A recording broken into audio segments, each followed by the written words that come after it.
بخاری شریف سے منتخب 1000 احادیث کا دوسرا والیوم پیش خدمت ہے۔ حدیث نمبر 26۔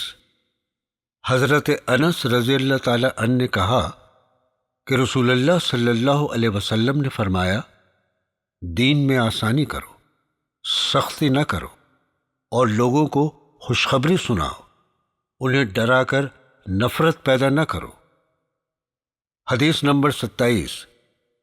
حضرت معاویہ رضی اللہ تعالی عنہ سے روایت ہے کہ نبی کریم صلی اللہ علیہ وسلم نے فرمایا، اللہ تعالیٰ کو جس کی بھلائی منظور ہوتی ہے اس کو دین کی سمجھ عطا فرما دیتا ہے، اور میں تو صرف تقسیم کرنے والا ہوں، اور دینے والا تو اللہ تعالیٰ ہی ہے، اور یہ امت ہمیشہ اللہ تعالیٰ کے حکم پر قائم رہے گی، دشمنوں سے اس کو کچھ نقصان نہ پہنچے گا، یہاں تک کہ اللہ تعالیٰ کے حکم سے ہی قیامت آئے گی۔ حدیث نمبر 28۔ حضرت عبداللہ بن مسعود رضی اللہ تعالی عنہ سے روایت ہے کہ نبی کریم صلی اللہ علیہ وسلم نے فرمایا، 2 آدمیوں کی عادتوں پر رشک کرنا جائز ہے۔ پہلا وہ شخص جس کو اللہ تعالیٰ نے دولت دی اور وہ اس کو نیک کاموں میں خرچ کرتا ہے۔ دوسرا وہ شخص جسے اللہ تعالیٰ نے قرآن اور حدیث کا علم دیا ہو اور وہ اس کے مطابق فیصلہ کرتا ہو اور لوگوں کو علم دین سکھاتا ہو۔ حدیث نمبر 29۔ حضرت انس رضی اللہ تعالی عنہ سے روایت ہے کہ نبی کریم صلی اللہ علیہ وسلم نے فرمایا، جس نے جان بوجھ کر میرے نام سے جھوٹ بولا وہ اپنا ٹھکانہ دوزخ میں بنا لے۔ حدیث نمبر 30۔ حضرت ابو مسعود رضی اللہ تعالی عنہ سے روایت ہے کہ ایک شخص نے رسول اکرم صلی اللہ علیہ وسلم سے عرض کیا تھا، یا رسول اللہ، میرے لیے جماعت کے ساتھ نماز پڑھنا مشکل ہو گیا ہے، کیونکہ امام صاحب نماز بہت لمبی پڑھاتے ہیں۔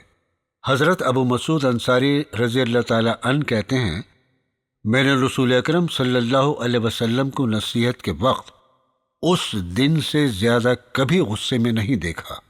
آپ نے فرمایا، لوگو، تم ایسی سختی اختیار کر کے لوگوں کو دین سے نفرت دلانے لگے ہو۔ دیکھو، جو کوئی لوگوں کو نماز پڑھائے اسے چاہیے کہ ہلکی اور مختصر کرے، کیونکہ مقتدیوں میں بیمار اور کمزور بھی ہوتے ہیں۔ حدیث نمبر 31۔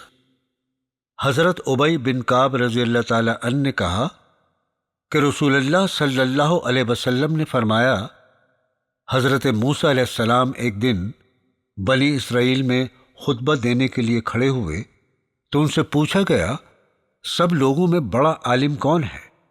انہوں نے کہا کہ میں ہوں۔ اللہ تعالیٰ نے ان پر ناراضگی کا اظہار فرمایا، کیونکہ انہوں نے علم کو اللہ تعالیٰ کے حوالے نہ کیا تھا۔ پھر اللہ تعالیٰ نے ان پر وحی بھیجی کہ میرے بندوں میں ایک بندہ جہاں 2 دریا ملتے ہیں ایسا ہے جو تم سے زیادہ علم رکھتا ہے۔ حضرت موسیٰ علیہ السلام نے کہا، اے پروردگار، میری ان سے کیسے ملاقات ہوگی؟ حکم ہوا، ایک مچھلی کو تھیلے میں رکھو، جہاں وہ گم ہو جائے وہیں اس کا ٹھکانہ ہے۔ پورا واقعہ جاننے کے لیے سورہ الکہف کی آیت نمبر 60 سے 82 تک پڑھیں۔ حدیث نمبر 32۔ نبی کریم صلی اللہ علیہ وسلم نے فرمایا، وضو میں ایک بار اعضاء کا دھونا فرض ہے، لیکن آپ صلی اللہ علیہ وسلم نے 2 بار بھی وضو کے اعضاء کو دھویا ہے، اور 3 بار بھی، لیکن 3 بار سے زیادہ نہیں دھویا۔ حدیث نمبر 33۔ حضرت ابو ہریرہ رضی اللہ تعالی عنہ نے کہا کہ رسول اللہ صلی اللہ علیہ وسلم نے فرمایا، جس شخص کو نماز میں حدث ہو جائے اس کی نماز قبول نہیں ہوتی جب تک وہ دوبارہ وضو نہ کرے۔ ایک شخص نے پوچھا، اے ابو ہریرہ، حدث کسے کہتے ہیں؟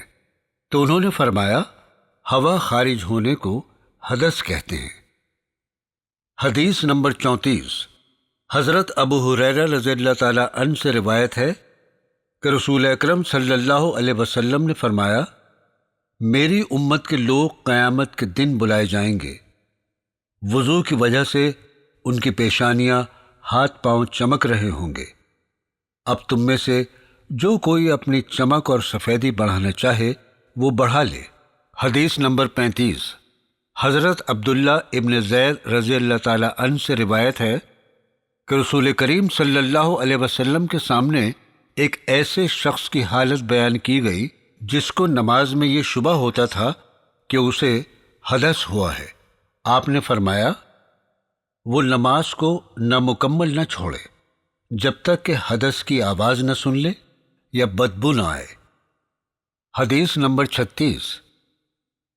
حضرت ابو قتادہ رضی اللہ تعالیٰ عنہ سے روایت ہے کہ رسول اکرم صلی اللہ علیہ وسلم نے فرمایا، جب تم میں سے کوئی پانی، دودھ یا شربت پیے تو برتن میں سانس نہ لے، اور جب کوئی بیت الخلاء میں جائے تو اپنے خاص عضو یعنی اپنی شرمگاہ کو دایاں ہاتھ نہ لگائے اور نہ ہی دائیں ہاتھ سے استنجا کرے۔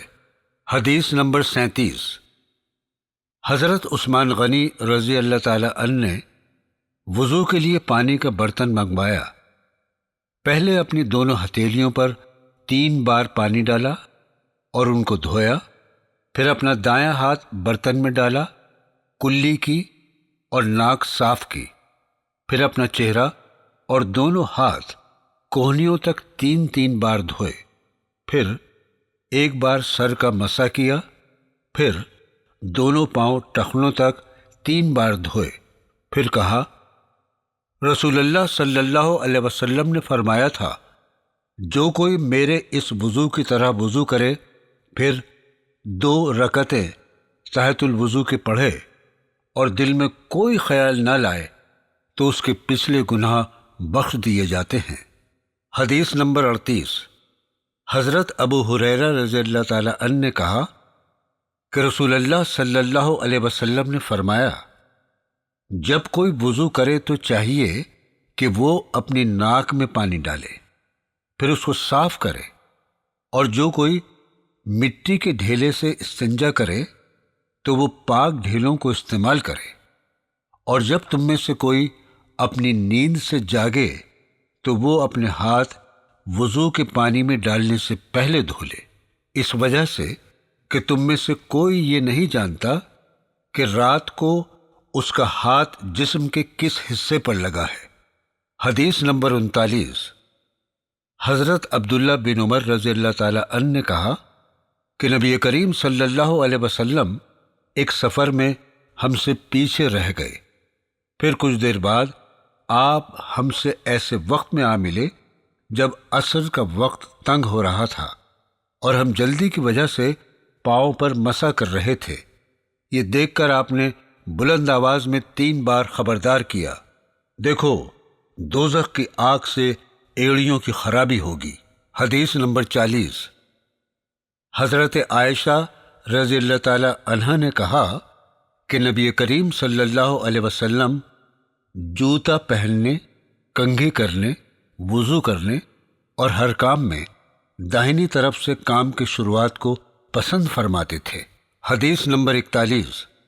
حضرت عبداللہ ابن زید رضی اللہ تعالی عنہ سے روایت ہے کہ رسول اکرم صلی اللہ علیہ وسلم تشریف لائے، ہم نے آپ کے لیے پانی رکھا، آپ نے وضو کیا اور 3 بار اپنا منہ دھویا اور دونوں ہاتھ کوہنیوں تک 2 بار دھوئے، اور پورے سر کا مسح اس طرح کیا کہ ہاتھ آگے سے پیچھے لے گئے اور پیچھے سے آگے لائے، اور پھر دونوں پاؤں دھوئے۔ حدیث نمبر 42۔ حضرت انس رضی اللہ تعالی عنہ نے کہا کہ رسول اللہ صلی اللہ علیہ وسلم جب غسل فرماتے تو 1 سے لے کر 5 سا تک پانی استعمال کرتے، اور 1 مد تقریباً 2.5 پاؤ پانی سے وضو کرتے تھے۔ سا کا مطلب ہے 2.5 لیٹر پانی۔ حدیث نمبر 43۔ حضرت مغیرہ رضی اللہ تعالی عنہ بیان کرتے ہیں کہ میں سفر غزوہ تبوک میں نبی کریم صلی اللہ علیہ وسلم کے ساتھ تھا۔ آپ وضو کر رہے تھے، میں جھکا کہ آپ کے موزے اتار دوں۔ آپ صلی اللہ علیہ وسلم نے فرمایا، رہنے دو، میں نے ان کو وضو کے ساتھ پہنا تھا۔ پھر آپ نے ان پر مسح کیا۔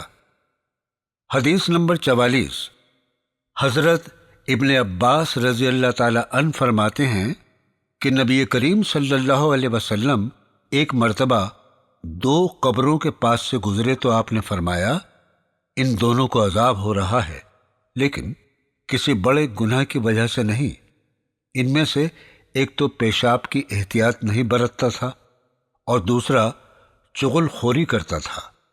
پھر آپ نے کھجور کے درخت کی ہری شاخ لی، اس کو درمیان میں سے چیر کر 2 کر ڈالا اور دونوں قبروں پر ایک ایک حصہ لگا دیا۔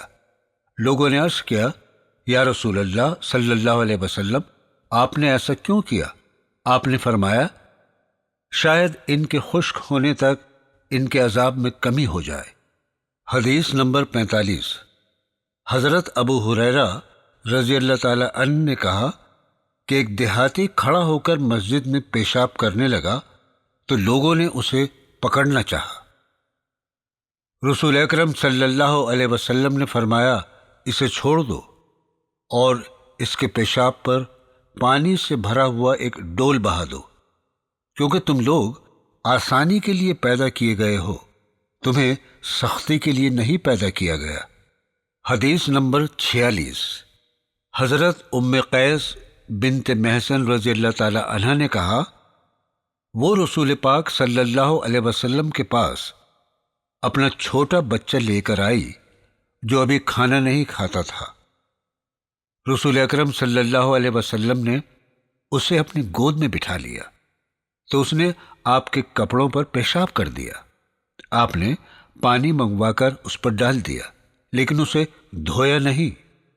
حدیث نمبر 47۔ حضرت اسماء بنت ابو بکر رضی اللہ تعالی عنہ نے کہا، ایک عورت رسول اکرم صلی اللہ علیہ وسلم کے پاس آئی اور عرض کیا، بتائیے ہم میں سے اگر کسی عورت کے کپڑے میں حیض یعنی ماہواری کا خون لگ جائے تو کیا کریں؟ آپ نے فرمایا، اسے کھرچ ڈالے، پھر پانی ڈال کر رگڑیں اور صاف کر کے انہی کپڑوں میں نماز پڑھیں۔ حدیث نمبر 48۔ حضرت ابو موسیٰ رضی اللہ تعالی عنہ سے روایت ہے، میں نبی کریم صلی اللہ علیہ وسلم کے پاس آیا تو دیکھا آپ مسواک کر رہے تھے۔ حدیث نمبر 49۔ حضرت حذیفہ رضی اللہ تعالی عنہ سے روایت ہے، نبی کریم صلی اللہ علیہ وسلم جب رات کو نیند سے اٹھتے تو اپنے منہ کو مسواک سے صاف کرتے۔ حدیث نمبر 50۔ حضرت برا بن عازب رضی اللہ تعالی عنہ نے کہا کہ رسول اکرم صلی اللہ علیہ وسلم نے مجھ سے فرمایا، جب تم اپنے بستر پر جاؤ تو پہلے نماز جیسا وضو کرو اور پھر اپنے دائیں پہلو پر بیٹھ کر یہ دعا پڑھو۔ دعا کا ترجمہ اس طرح ہے، اے اللہ، آپ کے ثواب کے شوق میں اور آپ کے عذاب سے ڈرتے ہوئے میں نے اپنے آپ کو آپ کے سپرد کر دیا اور آپ کو اپنا مددگار بنا لیا ہے۔ آپ سے بھاگ کر کہیں پناہ نہیں مگر آپ کے ہی پاس۔ اے اللہ، میں اس کتاب پر ایمان لایا جو آپ نے اتاری ہے اور آپ کے اس نبی پر یقین کیا جسے آپ نے بھیجا ہے۔ اب اگر دعا پڑھنے والا اسی رات میں مر جائے تو فطرت اسلام پر مرو گے۔ ساتھ ہی یہ دعائیہ کلمات سب باتوں سے فارغ ہو کر پڑھو۔ حضرت برا رضی اللہ تعالی عنہ کہتے ہیں، میں نے یہ کلمات آپ کے سامنے دہرائے۔